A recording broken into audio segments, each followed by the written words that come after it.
in the winter of 1994. Wildlife biologists around DeGray Lake in southwestern Arkansas began documenting a scene that defied every known veterinary pathology protocol in North America. Bald eagles, America's national symbol, were falling out of the winter canopy. The birds were not emaciated.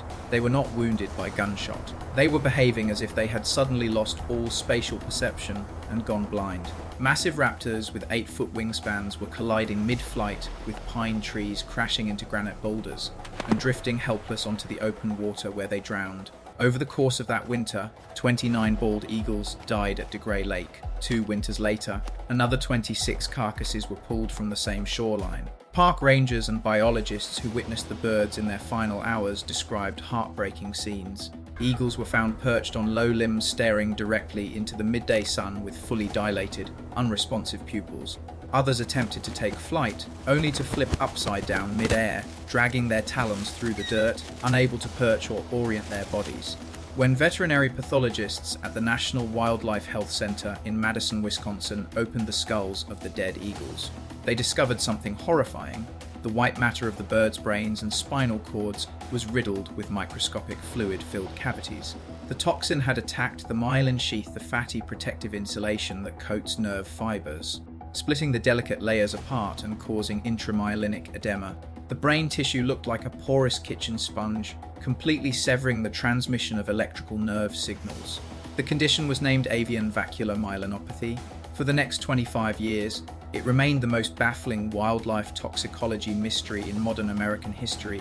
The immediate suspects were the usual industrial culprits. Toxicologists tested the carcasses for lead poisoning, mercury, organophosphates, and legacy agricultural pesticides like DDT.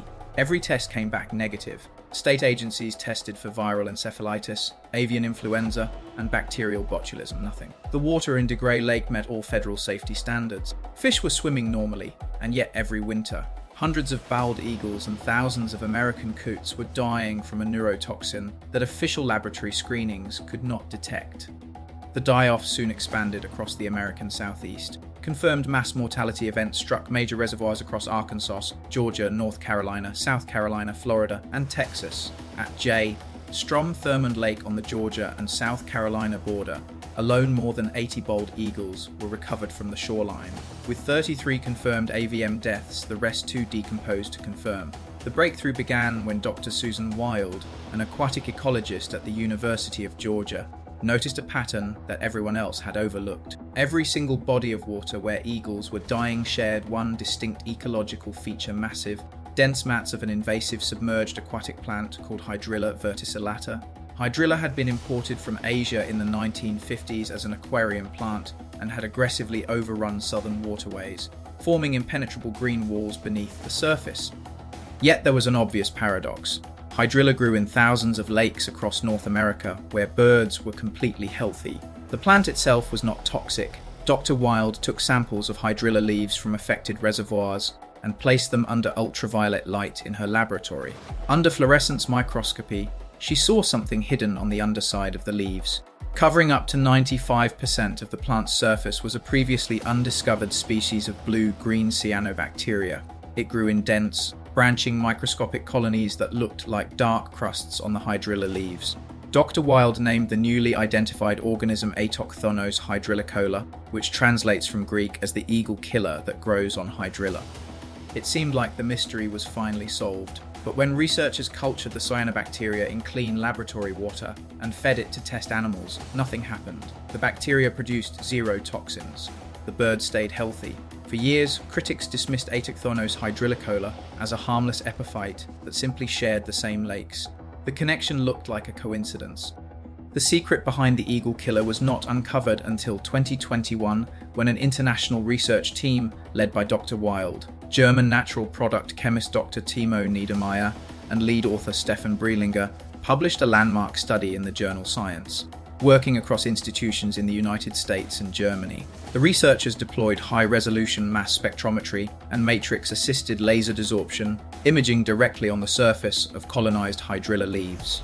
They mapped the precise chemical molecules produced by wild bacteria collected from DeGray Lake and compared them to the harmless bacteria grown in clean laboratory tanks. The difference came down to a single missing chemical element, bromide. The bacteria was completely harmless in pure water. But the moment researchers introduced tiny amounts of bromide salts into the laboratory tanks, the cyanobacteria underwent an immediate metabolic transformation. The organism absorbed the bromide ions and began manufacturing massive concentrations of a completely novel, lethal neurotoxin. The scientists named the molecule Aetokthonotoxin.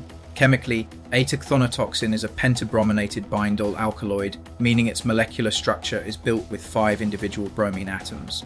It was the first time in recorded biological history that a cyanobacteria had ever been discovered synthesizing a brominated neurotoxin in fresh water. But here is the part that took the longest to accept. Because the answer to where the bromide was coming from was not coming from the outside world. It was coming from the very people trying to fix the problem. Where was the bromide coming from?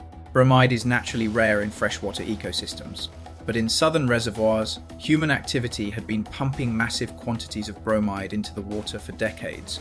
It came from coal-fired power plant scrubbers, industrial wastewater discharges, and most critically, from the very chemical herbicides used by state park managers to eradicate the invasive Hydrilla. For years, agencies had been treating Hydrilla-choked lakes with diquat dibromide in a desperate attempt to poison the invasive weed. Human management had supplied the cyanobacteria with the exact chemical weapon it needed to synthesize a lethal eagle-killing nerve agent. Coal-fired power plants across the southeast which inject calcium bromide into their flue gas scrubbers to capture mercury emissions, discharge bromide-laden wastewater directly into the same reservoirs where Hydrilla thrives, creating the precise chemical conditions the bacteria needed to become lethal. In late autumn, migrating flocks of American coots arrive at southern reservoirs and gorge on Hydrilla mats. The coots consume millions of toxic cyanobacteria colonies. As Aetokthonotoxin accumulates in their bodies, the birds develop severe ataxia. They stumble on the water, lose the ability to fly, and swim in erratic circles. To a bald eagle scanning the water from a high pine, a disoriented, struggling coot is the easiest possible meal. Eagles hunt and eat the sick coots, ingesting hyper-concentrated doses of Aetokthonotoxin. Within days, the toxin breaches the blood-brain barrier. It causes fluid to fill the myelin sheaths that insulate nerve fibers in the brain, tearing the electrical wiring of the eagle's central nervous system apart. The eagle goes blind, loses motor control, falls from the sky, and dies. The threat does not stop with waterfowl and raptors. Subsequent testing confirmed that Aetokthonotoxin bioaccumulates across aquatic food webs, transferring directly into largemouth, bass, bluegill channel catfish, and freshwater turtles that feed in hydrilla beds. In laboratory trials, the toxin caused identical white matter vacuolation across fish amphibians, and mammalian cell models proving that this novel nerve agent is destructive across multiple vertebrate classes. Because humans catch and consume millions of pounds of sport fish from these exact reservoirs every year, federal and state environmental agencies have had to completely re-evaluate the safety of chemical weed treatments in public waterways. Today, Hydrilla is continuing its relentless expansion, fueled by warming temperatures and fragmented waterways. The invasive plant has now pushed northward into Virginia, Maryland, Pennsylvania, New York, and the Connecticut River Basin. Wherever Hydrilla establishes itself in water with elevated bromide concentrations, the conditions exist for Aetokthonos hydrillicola to manufacture Aetokthonotoxin. The national symbol of the United States was nearly wiped out in the 20th century by DDT. It was brought back through 50 years of dedicated federal conservation, now across thousands of acres of American waterways. Bald eagles are facing a new killer born from an invasive weed, a microscopic bacteria, and the unintended chemistry of human intervention. Tell me in the comments when our efforts to manage invasive species create entirely new lethal toxins in our waterways. How do we balance chemical management against the survival of apex wildlife?